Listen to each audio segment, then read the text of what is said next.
السلام علیکم ورحمۃ اللہ وبرکاتہ۔ آج ہم ایک نئی ویڈیو کے ساتھ حاضر ہیں۔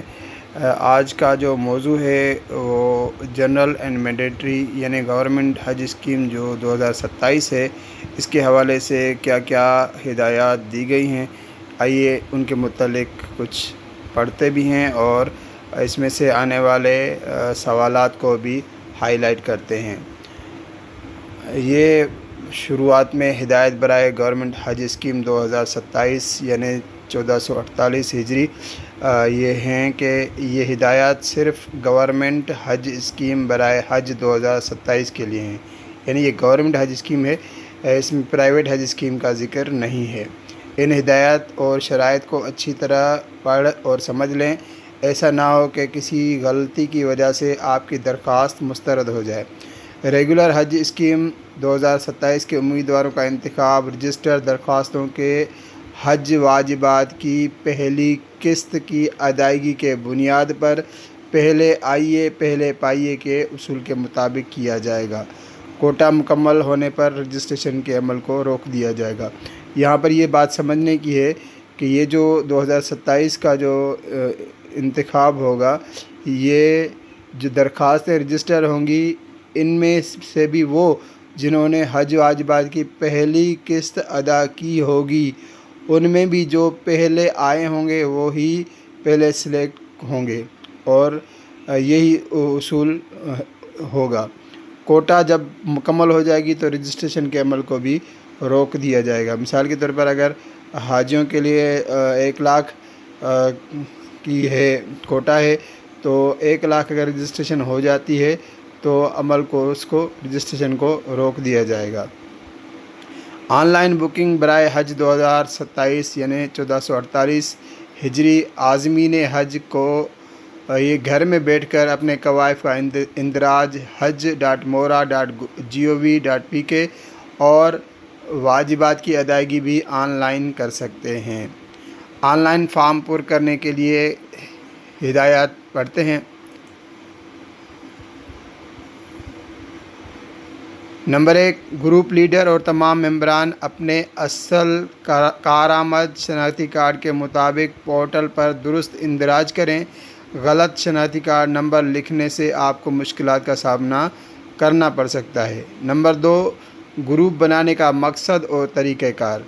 گروپ بنانے کا مقصد یہ ہے کہ گروپ میں شامل تمام افراد کی حج کی ٹریننگ، حاجی کیمپ میں پہنچنے اور سفر حج پر روانہ ہونے اور واپسی کی تاریخیں ایک ہوں، اور اسی طرح سعودی عرب میں مکہ و مدینہ میں رہائش، مکتب اور مناسک حج اکٹھے ہوں۔ گروپ بناتے ہوئے ان امور کا خیال رکھیں گے کہ نمبر 1، گروپ زیادہ سے زیادہ 6 افراد پر مشتمل ہونا چاہیے۔ ایک خاندان کے لوگ یا نزدیکی رشتہ دار مل کر گروپ بنا سکتے ہیں۔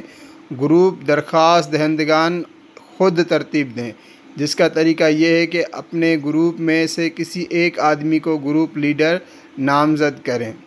نمبر 2، گروپ لیڈر ایک بالغ مرد ہی ہو سکتا ہے، تاہم اسلامی نظریاتی کونسل کے 6 تا 7 جون 2023 کو منعقد کردہ اجلاس نمبر 232 میں کیے گئے فیصلے کے مطابق قابل اعتماد خواتین کا گروپ بنایا جا سکتا ہے۔ صرف اس صورت میں خاتون گروپ لیڈر بن سکتی ہیں۔ اب اس میں سے ایک ہی لائن میں سے کئی سوالات بن سکتے ہیں۔ ایک تو سوال یہ ہوگا کہ کیا گروپ لیڈر صرف مرد ہی ہو سکتا ہے؟ تو اس میں یہ ہوگا کہ گروپ لیڈر مرد ہو سکتا ہے، بلکہ ہوگا، جبکہ اسلامی نظریاتی کونسل کا وہ کون سا اجلاس تھا، اس کا نمبر یا اس کی تاریخ، اس کا سن، اس کا مہینہ، یہ بھی پوچھا جا سکتا ہے۔ اور یہ بھی پوچھا جا سکتا ہے کہ اسلامی نظریاتی کونسل کے 6 تا 7 جون 2023 کو منعقد کردہ اجلاس نمبر 232 میں کیا فیصلہ کیا گیا تھا کہ کیا خواتین کا گروپ بنایا جا سکتا ہے یا نہیں، اور صرف اس میں خاتون گروپ لیڈر بن سکتی ہیں یا نہیں۔ تو اس قسم کے بھی MCQs ٹیسٹ میں آ سکتے ہیں۔ نمبر 3 ہے درخواست انفرادی طور پر بھی دے سکتے ہیں، اس صورت میں اکیلا شخص بھی ایک گروپ تصور ہوگا۔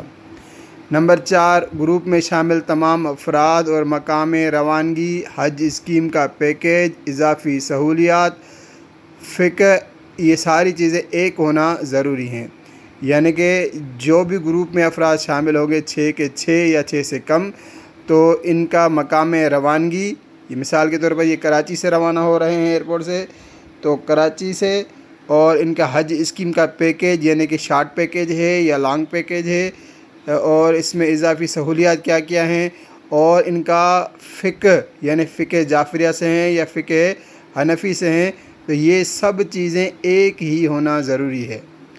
اسی طرح نمبر 5 ہے گروپ میں موجود عورتوں کے شرعی محرم اسی گروپ میں موجود ہونا ضروری ہیں، یعنی کہ گروپ میں جو موجود عورتیں ہوں گی ان کے شرعی محرم جو ہیں وہ بھی اسی گروپ میں ہوں گے، نہ کہ وہ الگ گروپ میں ہوں گے۔ نمبر 6 ہے اگر ایک خاندان کے افراد کی تعداد 6 سے زیادہ ہو تو ایسے افراد دو سے زیادہ گروپ اس طرح بنائیں کہ عورتیں اور ان کے محرم ایک ہی گروپ میں موجود ہوں، تاکہ اس گروپ کی کامیابی کی صورت میں تمام افراد اکٹھے سفر حج کریں اور ایک رہائش میں رہ سکیں۔ اس کے لیے وزارت کو درخواست دینا لازمی ہے۔ اس میں بھی یہ دیکھ لیں کہ یہ گروپ 6 کا ہوگا، لیکن اگر 6 سے زیادہ ہیں تو پھر یہ 2 یا 2 سے زیادہ بھی گروپ بنائے جا سکتے ہیں۔ Number 7 do you require Shia facility کا انتخاب فقط فقہ جعفریہ سے تعلق رکھنے والے وہ درخواست گزار جو فقہ جعفریہ کی فقہی احکامات کے مطابق حج ادا کرنا چاہتے ہوں، do you require Shia facility کے سوال کے جواب میں یس کا جواب کریں، یس کا انتخاب کریں گے، یعنی کہ اگر وہ اہل تشیع سے تعلق رکھتے ہیں تو ان کے لیے ایک ہوگا آپشن کہ do you require Shia facility, تو وہاں پر یہ یس کا انتخاب کریں گے۔ نمبر 4 ہے مقام روانگی، پلیس آف ڈپارچر کے کھانے میں اس مقام کا اندراج کریں جہاں سے آپ نے حج کے لیے روانہ ہونا ہے۔ مقام روانگی میں کوئی تبدیلی نہیں کی جائے گی۔ کسی پی او ڈی یعنی پلیس آف ڈپارچر پر عازمین حج کی مطلوبہ تعداد پوری نہ ہونے کی صورت میں یا کسی تکنیکی وجوہات روڈ ٹو مکہ کی سہولت کی وجہ سے ان عازمین حجاج کو کسی بھی نزدیکی بڑے پلیس آف ڈپارچر پر منتقل کر دیا جائے گا۔ موجودہ ایڈریس کے کھانے میں اپنا موجودہ پتہ درج کریں تاکہ آپ کا ٹریننگ سینٹر اسی پتے کے مطابق رکھا جا سکے۔ نمبر 6 حج درخواست گزاروں کو چاہیے کہ وہ موبائل فون کے صحیح نمبر ذاتی یا نزدیکی رشتہ دار کا اور mobile network Ufone, Mobilink, Telenor, Zong وغیرہ درخواست فارم میں درج کریں، جس پر وزارت کی جانب سے ان کو بھیجے گئے ایس ایم ایس یا فون کال موصول ہو سکے۔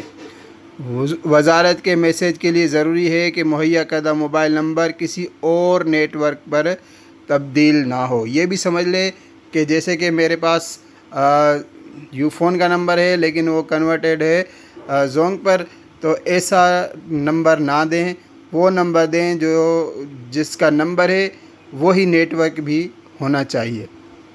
نمبر 7 ہے نامینی یعنی نامزدگی کے کھانے میں کسی ایسے شخص کا نام، شناختی کارڈ نمبر اور موبائل نمبر تحریر کریں جو آپ کا خونی رشتہ دار ہو، جس سے کسی حادثے یا مشکل حالات کی صورت میں پاکستان یا سعودی عرب سے فوراً رابطہ کیا جا سکے۔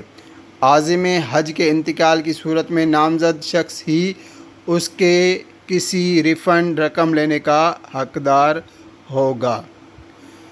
اب دیکھ لیں مختصر مدتی پیکیج۔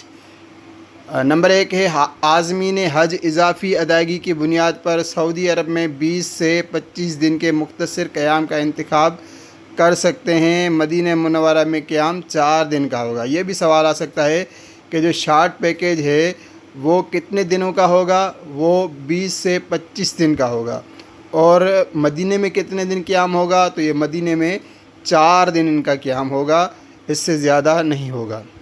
اور نمبر 2 ہے اضافی رقم کا حساب سفری اخراجات اور رہائش کی لاگت کو مد نظر رکھتے ہوئے کیا گیا ہے۔ نمبر 3 مختصر قیام کی سہولت سعودی عرب میں رہائش اور ایئر ٹکٹ کی دستیابی پر منحصر ہے۔ درخواستیں زیادہ موصول ہونے کی صورت میں پہلے آئیے پہلے پائیے کی بنیاد پر انتخاب ہوگا۔ باقی درخواست گزاروں کو روایتی طویل مدتی حج پیکیج میں منتقل کیا جائے گا اور اضافی رقم واپس کر دی جائے گی۔ نمبر 4 حج فارم جمع کرانے کے بعد پیکیج کی مدت تبدیل نہیں کی جا سکتی۔ تو یہ بھی سوال آ سکتا ہے کہ حج فارم آپ نے جمع کروا دیا تو کیا اب آپ پیکیج کی مدت، یعنی اگر آپ نے حج فارم میں شارٹ پیکیج لکھا ہے، اب آپ لانگ پیکیج چاہتے ہیں، یا آپ نے لانگ پیکیج لکھا ہے لیکن شارٹ پیکیج چاہتے ہیں، تو اس کے بعد یہ تبدیلی جب حج فارم جمع کروانے کے بعد نہیں ہو سکتی۔ نمبر 5 ہے اس سہولت کا انتخاب کرنے والے درخواست دہندگان کو وزارت کے فراہم کردہ شیڈول پر عمل کرنا ہوگا۔ پرواز چھوٹ جانے کی صورت میں اضافی اخراجات اور درخواست گزار کو ہی ادا کرنے پڑیں گے۔ نمبر 6 مختصر قیام پیکیج اور روایتی طویل مدتی پیکیج میں تمام سہولیات یکساں ہیں، صرف قیام کا دورانیہ کا فرق ہے۔ مکہ مکرمہ علیحدہ کمرہ۔ مکہ مکرمہ میں رہائش ایک خودکار کمپیوٹرائز نظام کے تحت ملے گی۔ یہ رہائش خاندان یا گروپ کی بنیاد پر نہیں بلکہ مردوں اور عورتوں کی علیحدگی کے بنیاد پر ہوگی، جس میں ایک کمرے میں بیک وقت 6 افراد تک موجود رہ سکتے ہیں۔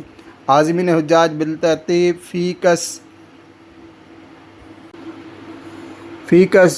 2,67,000 اضافی رقم کی ادائیگی پر ڈبل اور ٹرپل بیڈ کی بنیاد پر اپنے گروپ کے لیے مرد و خواتین علیحدہ کمرے کے انتخاب کی درخواست دے سکتے ہیں۔ تاہم محرم رشتہ داروں پر مشتمل 4 سے 6 افراد کا گروپ جو کہ ایک کمرے میں رہائش رکھنا چاہتے ہوں، وہ مکہ رہائش کے خانے میں فیملی روم کا انتخاب کریں۔ فیملی روم کی بات آئی تو فیملی روم ایفیڈیوٹ جمع کروانا ہوتا ہے، اور اس کے حوالے سے بھی ہم نے ایک ویڈیو بنائی ہے، آپ چاہیں تو اسی پلے لسٹ میں آپ دیکھ سکتے ہیں، فیملی روم ایفیڈیوٹ کے نام سے یہ ویڈیو ہے۔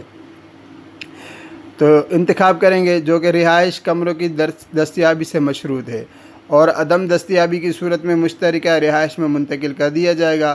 ڈبل بیڈ روم کی سہولت صرف 2 افراد اور اسی طرح ٹرپل بیڈ روم کی سہولت صرف 3 افراد کے لیے ہوگی۔ یہ سہولت صرف مکہ مکرمہ کے لیے ہی دستیاب ہوگی، جبکہ مدینہ منورہ میں آپ کی رہائش لازمی شیئرنگ کے بنیاد پر ہوگی۔ یہ بھی یاد رکھیں کہ مکے میں تو یہ سہولتیں ہوں گی فیملی روم وغیرہ کے حوالے سے، لیکن مدینہ منورہ میں آپ کی رہائش جو ہے وہ لازمی شیئرنگ کے بنیاد پر ہی ہوگی، وہاں پر کوئی الگ سے فیملی روم کا انتخاب نہیں ہوگا۔ تو یہ تھی آج کی ویڈیو، امید ہے آپ کو ویڈیو پسند آئی ہوگی۔ اگر پسند آئی ہو تو لائک کر دیجیے گا، اگر کچھ سوال پوچھنا ہو تو ضرور کمنٹ کیجیے گا۔ ملتے ہیں نیکسٹ ویڈیو میں۔ السلام علیکم ورحمۃ اللہ وبرکاتہ۔